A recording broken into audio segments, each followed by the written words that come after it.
آپ صلی اللہ علیہ وسلم کا سینہ اطہر 4 مرتبہ چاک کیا گیا۔ نمبر 1، بچپن میں، جبکہ آپ کی عمر صرف 3 سال تھی۔ 3 سال کی عمر میں آپ صلی اللہ علیہ وسلم کا سینہ جو چاک کیا گیا، علماء لکھتے ہیں کہ تاکہ کھیل کود اور بچپن کے جو دوسرے شوق ہیں وہ آپ کے دل سے نکل جائیں۔ اور دوسری مرتبہ جنگل میں آپ صلی اللہ علیہ وسلم جنگل میں تھے، عمر مبارک آپ صلی اللہ علیہ وسلم کی 10 سال تھی،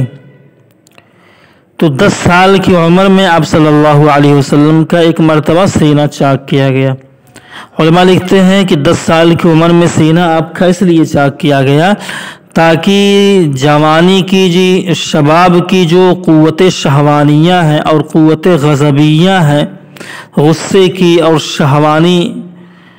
جو قوت ہے وہ جو ہے آپ صلی اللہ علیہ وسلم کے دل سے نکل جائے۔ اس کے بعد تیسری مرتبہ آپ صلی اللہ علیہ وسلم کا سینہ غار حرا میں چاک کیا گیا، جبکہ نبوت ملنے کا آپ صلی اللہ علیہ وسلم کو نبوت ملنے کا وقت بالکل قریب تھا۔ اس وقت غار حرا میں آپ صلی اللہ علیہ وسلم کا سینہ چاک کیا گیا، اس لیے چاک کیا گیا تاکہ آپ صلی اللہ علیہ وسلم کے اندر وحی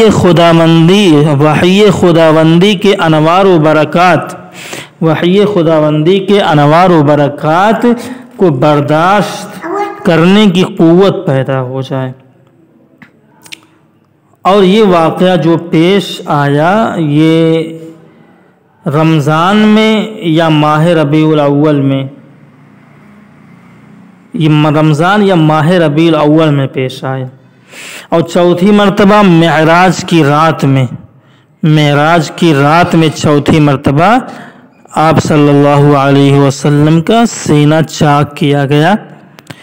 تاکہ جو ہے آپ کا قلب مبارک، آپ کا قلب اطہر عالم ملکوت چونکہ آپ صلی اللہ علیہ وسلم معراج کرنے جا رہے تھے تو عالم ملکوت میں آپ صلی اللہ علیہ وسلم کو جانا تھا، تو آپ صلی اللہ علیہ وسلم سینہ جو چاک کیا گیا تاکہ عالم ملکوت کی سیر اور عالم ارواح اور ان تجلیات اور چمکتے ہوئے انوار جو وہاں پر ہوں گے ان کا مشاہدہ کرنے کی قوت آپ صلی اللہ علیہ وسلم میں پیدا ہو جائے، تاکہ وہ جو ہے وہاں عالم ملکوت کی تجلیات کو اور وہاں کی انوار کا مشاہدہ کر سکیں اور دل میں وحشت آپ صلی اللہ علیہ وسلم کے پیدا نہ ہو، اس لیے چوتھی مرتبہ میں آپ صلی اللہ علیہ وسلم کا سینہ چاک کیا گیا۔